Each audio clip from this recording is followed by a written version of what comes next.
მოგესალმებით მეგობრებო, ესეც ჩვენი ზღვიდან ჩამოტანილი ალოე ვერა,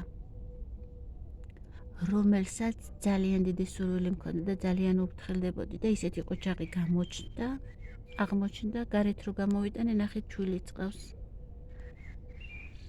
სწრაფად დაიწყო გაზრდა, შული ადრევე ყავდა, მაგრამ გარეთ რო გამოვიტანე, ახლა ძალიან მოყოჩაღდნენ. ესეც წვიმის ქვეშაა. რადგან ზღვიდან ჩამოტანილია და ნესტი ეყარებოდა, ესეც ჩრდილშია, წვიმის ქვეშაა და ასე ძალიან მე წყალს არ უსხავ. იშვიათად უსხავ.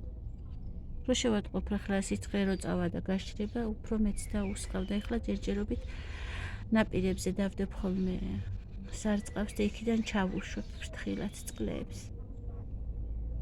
რადგან შვილი ამოუტანია, ყოჩაღია ესე იგი. და ძალიან ლამაზია, ძალიან. ყოჩაღი, ხმელი სქელი ფოთლები აქვს და ლამაზია, ვიდრე სხვა ალოე ვერები. მადლობა ყურადღებისთვის.